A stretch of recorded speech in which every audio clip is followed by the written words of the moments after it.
बच्चे खून के आंसू रो रहे हैं। 5 साल से बेरोजगार हैं। हमारे हरियाणा का सत्यानाश होता जा रहा है। ग्रुप ए और ग्रुप बी की सर्विसेज में यदि मैं एचपीएससी की बात करूं, हरियाणा से बाहर के युवाओं का भारी मात्रा में चयन हो रहा है और ग्रुप सी और डी की अटकी हुई हैं। मुझे दर्द हुआ है भाई, मैं इस प्रक्रिया से खुद गुजरी हूं। मैं जानती हूं इस चीज को कि कितना दर्द होता है, कितनी पीड़ा होती है जब ज्यादा नंबर हो और सिलेक्शन ना हो। मैंने खुद 2 एचसीएस के इंटरव्यू तक पहुंची हूं। मैं क्यों कहती हूं कि मैं फेल नहीं हुई, मुझे सिस्टम ने फेल किया। पंजाब केसरी में आप सबका स्वागत है। मैं हूं चंद्रशेखर धरनी। हरियाणा कर्मचारी चयन आयोग के बाहर रात के ठंड के अंदर जहां ग्रुप सी के रिजल्ट आने के बाद जो बच्चे उपेक्षित हैं, कहीं ना कहीं परेशान हैं, रिजल्ट से सेटिस्फाइड नहीं है, वो बैठे हुए हैं। कर्मचारी चयन आयोग के मैं दृश्य दिखाना चाहूंगा। यहाँ पर सुरक्षा के व्यापक प्रबंध हैं, लेकिन यहाँ पर इस वक्त क्योंकि रात का टाइम है, किसी कर्मचारी अधिकारी या कर्मचारी चयन आयोग के चेयरमैन भोपाल सिंह खदरी जी का मिलना संभव नहीं है। उनसे सुबह उनका पक्ष लेने की कोशिश की जाएगी। रिजल्ट को लेकर पंजाब व हरियाणा हाईकोर्ट के फैसले के बाद जिस प्रकार से बच्चे कहीं ना कहीं अपने आप को उत्पीड़न का शिकार महसूस कर रहे हैं, उसको लेकर यहाँ पर अगर अब मैं बात आपकी के साथ करवाऊं तो आरटीआई एक्टिविस्ट हैं, जाना माना चेहरा हैं, इनसे बातचीत करेंगे। भले ही ये फिलहाल कांग्रेस की राजनीति कर रहे हो, लेकिन राजनीतिक प्लेटफॉर्म अलग है। ये पहले खुद इससे पहले आरटीआई में जितनी जानकारी है इन्होंने कर्मचारी चयन आयोग की ली और उसके माध्यम से जितना बच्चों को अवेयर किया, ये शख्सियत अपने आप में सबसे पहले स्टूडेंट यूथ और जो रोजगार की तलाश में रहते हैं उनके लिए एक प्रेरणा बनी रही हैं। लेकिन अब इन्होंने क्योंकि राजनीतिक मंच ज्वाइन किया है, इनसे भी बातचीत करेंगे। मैडम स्वागत है पंजाब केसरी में। बहुत बहुत धन्यवाद चंद्रशेखर। आप क्या कहना चाहेंगे सारे मुद्दे पर? मैं ये कहना चाहूंगी कि ये जो हजारों की संख्या में बच्चे खड़े हैं, ये क्या सरकार को नहीं दिख रहे हैं? कहीं ना कहीं कुछ ना कुछ तो गलती हुई है ना उनसे। तो उन्हें इनके साथ आके रूबरू होना चाहिए, इनसे पूछना चाहिए कि क्या कमी होगी, क्या गलती होगी, आप बताएं। और गलती क्या है? गलती छोटी सी, गलती इनसे बहुत बड़ी हुई है और इनकी मांग छोटी सी है। वो ये है कि ऑफलाइन आप डीवी करवा दीजिए, डॉक्यूमेंट वेरिफिकेशन करवा दीजिए। अभी हम यहाँ पर एचएसएससी खड़े हैं और यहाँ पे बहुत बड़े बड़े अक्षरों में बहुत सारी चीजें लिखी हैं जो मैं दिखाना चाहती हूँ, बताना चाहती हूँ। सैलिएंट फीचर्स है इनके। पहला है ट्रांसपेरेंट प्रोसेस, पारदर्शिता। ट्रांसपेरेंसी क्या होती है? पारदर्शिता, जो इस रिजल्ट बनाने में बिल्कुल भी नहीं बरती गई है। डॉक्यूमेंट वेरिफिकेशन कहाँ है? कब करवाएंगे आप? वो नहीं है। Second, recruitment purely on merit basis. Merit basis है तो ज्यादा अंकों वाले बच्चे फेल क्यों हैं? कम अंकों वाले बच्चे पास कैसे हैं? तो आप मेरिट कहीं तो आप दिखाएं ना, ट्रांसपेरेंसी से बताएं। Fast recruitment process. Fast recruitment process एक मजाक है। सीईटी 2022 में हुआ था, इन्होंने कहा था साल में 2 सीईटी लेंगे, 1 सीईटी इनसे पूरा नहीं हो रहा है। कहाँ है फास्ट रिक्रूटमेंट प्रोसेस? उसके बाद fully computerised process and no manual interference. Fully computerised process ये कहते हैं, लेकिन यहाँ बच्चों का कहना ये है कि ये डेटा ही गुम कर चुके हैं बच्चों का। इनके पास बच्चों का डेटा ही नहीं है। किसी की 10वीं की नहीं इन्होंने डाल रखी है मार्कशीट, किसी की 12वीं की नहीं है, किसी की ग्रेजुएशन की नहीं है, किसी का लाइसेंस नहीं है, कुछ नहीं है। तो ये भी बोगस। इसके बाद प्रॉपर ग्रीवेंस रिड्रेसल सिस्टम। ये ग्रीवेंस रिड्रेसल सिस्टम है। रात के 10:30 बज रहे हैं, 11:45 हो गए हैं, ये बच्चे बाहर खड़े हैं। ये प्रॉपर ग्रीवेंस रिड्रेसल सिस्टम है क्या? उसके बाद डेडिकेटेड टीम। कौन सी डेडिकेटेड टीम? 97 वैकेंसी तो एचएसएससी के अंदर है। ये अभी हमने पिछले महीने अखबार में पढ़ा था कि 97 यहाँ पे खाली हैं पोस्टें। यहाँ पे लिखते हैं ये पूरा, यदि आप चार्ट देखेंगे इसमें हम आते हैं यहाँ पे notice for interview. Viva was of 2 times eligible candidates after scrutiny of documents as per advertisement. After scrutiny of documents, बच्चे यही मांग रहे हैं कि जो आप यहाँ पे लिखित में, जो आप कथनी में बड़ा बड़ा दिखा रहे हैं, वो करनी में कहाँ पर है? डॉक्यूमेंट की वेरिफिकेशन क्यों नहीं है? बिना डॉक्यूमेंट वेरिफिकेशन के, बिना पीएमटी के आपने रिजल्ट सीधे कैसे दे दिया? ये जायज मांग है, एचएसएससी को माननी चाहिए। मैडम, आपने कई प्रशासनिक पदों के लिए भी प्रयास किए, एग्जाम भी दिए। श्वेता ढुल एक जाना पहचाना नाम इसलिए बना क्योंकि आपने यूथ के लिए फाइट किया। बिल्कुल बिल्कुल किया। मैं खुद इस प्रोसेस से गुजरी हूँ ना, मैं खुद कैंडिडेट रही हूँ। मैंने खुद 2 एचसीएस के इंटरव्यू तक पहुंची हूँ। मैं क्यों कहती हूँ कि मैं फेल नहीं हुई, मुझे सिस्टम ने फेल किया। एक बार 1 नंबर से, एक बार 2 नंबर से, क्योंकि यहाँ पे भ्रष्टाचार है। व्याप्त है भ्रष्टाचार, नौकरियों में व्याप्त है भ्रष्टाचार, और भ्रष्टाचार भारी मात्रा में चल रहा है।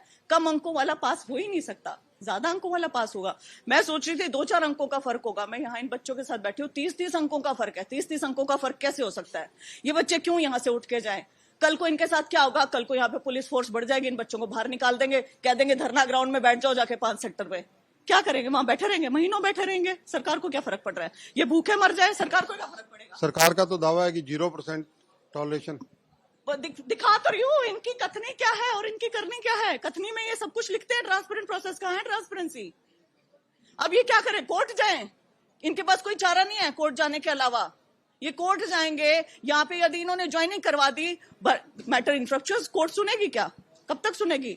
1 साल, 2 साल, 4 साल लटके रहेंगे मैटर, फिर आगे और आ जाएगा, फिर जिंदगी आगे बढ़ जाएंगी। अभी तो ग्रुप सी में हुआ है ये, कुछ ही पदों के लिए। 56-57 ग्रुप में क्या होगा? ग्रुप डी में क्या होगा? ये बच्चे फिर यहीं आके बैठेंगे, फिर यही कहानी दोहराई जाएगी, फिर रोएंगे, वही गोल गोल गोल गोल चक्कर चले जा रहा है। ठीक इन्होंने करना नहीं है। हाँ, जो इसके खिलाफ आवाज उठाएंगे, जो इसके खिलाफ बोलेंगे, ये बच्चे हो कुछ हो, इनको भी कांग्रेसी संज्ञा दे दी जाएगी। और मुझ जैसे लोगों को तो पहले ही बोलते हैं भर्ती रोकोगे।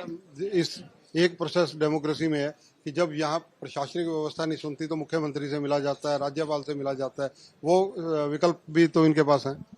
कौन सा विकल्प? कहाँ मुख्यमंत्री साहब मिलते हैं? आप एक इंसिडेंट बताइए जहां मुख्यमंत्री मिलते हो। जब वो जन संवाद कार्यक्रम हो रहा था, वो तो जन मजाक चल रहा था, मजाक उड़ाया जा रहा था। जब भी बच्चे खड़े हो रहे थे उनको बैठाया जा रहा था। और सीईटी वाले बच्चे, माफ कीजिएगा, मैं आपको बताना चाहूंगी कि हर जगह इन्होंने मुख्यमंत्री साहब से मिलने की कोशिश की, लेकिन पुलिस फोर्स इन्हें पहले ही बाहर कर दिया करती थी, किसी को मिलने नहीं दिया। अगर किसी के हाथ में माइक आ गया तो उससे माइक छीन लिया गया। ऐसी चीजें चली हैं। कहाँ? ये तो ऊपर से थोप रहे हैं सब कुछ। इसका हल क्या है इस सारी समस्या का?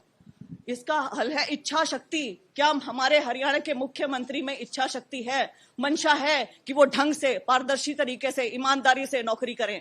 क्या है उनकी इच्छा शक्ति? उनकी नहीं है। उन्हें तो बस अब हड़बड़ी में सब कुछ करना ही है, क्योंकि चुनाव आ रहे हैं। सारा कुछ चीजें इकट्ठी करके रखी। पिछले 5 साल यदि ये भर्तियां करवाते रहते लगातार तो क्या बुराई थी? आराम से सारी चीजें होती रहती। हरियाणा में अगर बात की जाए कुल कितने पद रिक्त होंगे, आपके पास क्या जानकारी है? सभी डिपार्टमेंटों के 2.25 लाख के करीब पद रिक्त होंगे। अभी सबके सब HKRN के माध्यम से भरे जा रहे हैं, जिसे मैं खुलेआम आपके चैनल के माध्यम से बोलती हूँ कि बैकडोर एंट्री है। ये अभी 1200 पद आज निकाले हैं पटवारी के। क्यों भाई? ये पढ़े लिखे हमारे नौजवान युवा हैं, इनको दो ना, रेगुलर भर्तियां करवाओ ना ढंग से। रेगुलर भर्तियां अटकी पड़ी हैं, 5 साल से अटकी पड़ी हैं।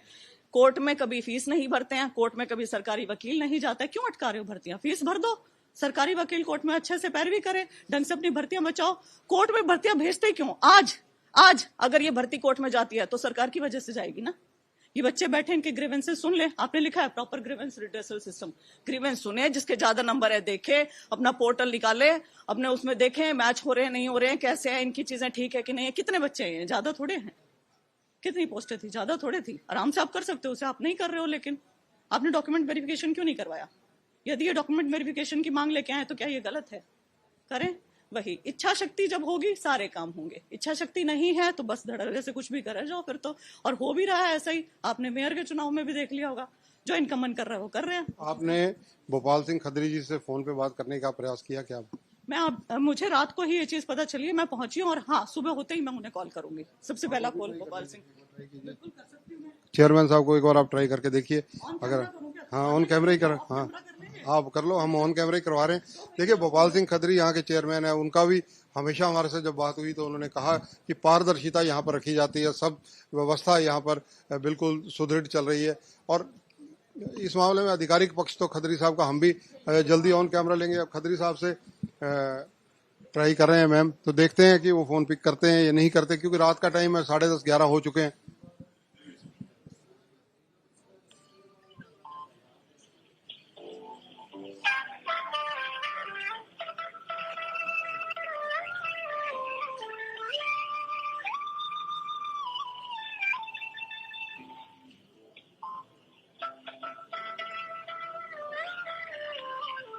सुबह उठाएंगे।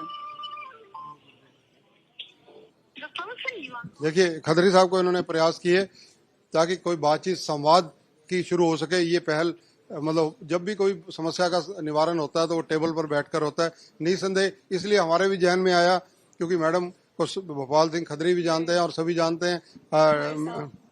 बच्चे खून के आंसू रो रहे हैं।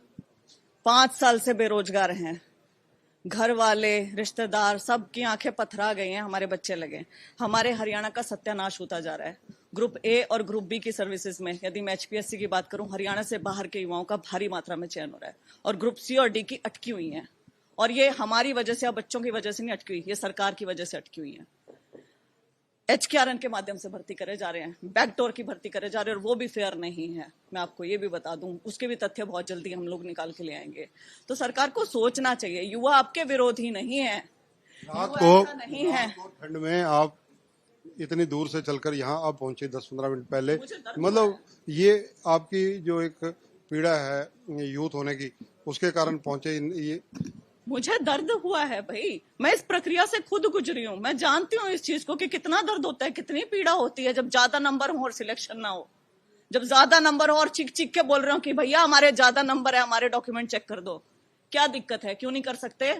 क्या दिक्कत है? असल दिक्कत यह है कि इनके पोर्टल से सारा डेटा उड़ चुका है, इन्हें पता ही नहीं है। तो दोबारा डेटा मंगवा लो, कुछ तो करो, कहीं ना कहीं से कुछ ना कुछ तो चीजें ठीक करने की कोशिश करो, या वर्बली इनको कह दो कि नहीं नहीं ठीक कर देंगे, अपनी एप्लीकेशन दो और चले जाओ यहाँ से। एप्लीकेशन तो दुनिया भर की हर दिन देते होंगे, यहाँ पे इतनी एप्लीकेशन इकट्ठी हो जाती है, क्या करते होंगे? आग जला लेते होंगे, डस्टबिन में फेंक देते होंगे। उन एप्लीकेशन के ऊपर क्या कभी काम हुआ? क्या वर्क हुआ? यदि हुआ होता तो ये सारे बच्चे यहाँ बाहर खड़े होते। पब्लिक सर्विस कमीशन का आपने जिक्र किया, उसमें कितनी पोस्ट है ऑलमोस्ट कुल मिला के इस टाइम खाली होंगी? डेटा अभी मुझे याद नहीं है, लेकिन हमारे यहाँ पे 4.5 लाख सरकारी पोस्टें हैं, जिसमें से 2.25 लाख खाली पड़ी हैं। 13,500 पद जरूर सरकार ने खत्म कर दिए हैं पिछले 2 सालों में। धन्यवाद। तो ये है श्वेता ढुल। देखिए श्वेता ढुल जो यूथ की पीड़ा है उसके मद्देनजर इस वक्त अपने घर परिवार और बच्चों को छोड़कर यहाँ पर पहुंची हैं। भले ही वो राजनीतिक रूप से कांग्रेस से जुड़ी हों, लेकिन कांग्रेस में आने से पहले उनका सारा समय अक्सर इन्हीं चीजों में लगता था, आरटीआई की जानकारियां लेने में। फिलहाल देखते हैं भोपाल सिंह खदरी की तरफ से, जो चेयरमैन है हरियाणा कर्मचारी चयन आयोग के, कल क्या पक्ष आता है। कैमरामैन संजय सिंह के साथ चंद्रशेखर धरनी, पंजाब केसरी टीवी, पंचकुला। हमसे जुड़े रहने के लिए हमारे YouTube चैनल को सब्सक्राइब करें और नई वीडियो की नोटिफिकेशन के लिए बेल आइकॉन को दबाएं। अगर आप ये वीडियो Facebook पर देख रहे हैं तो लाइक जरूर करें और ज्यादा से ज्यादा शेयर करें। धन्यवाद।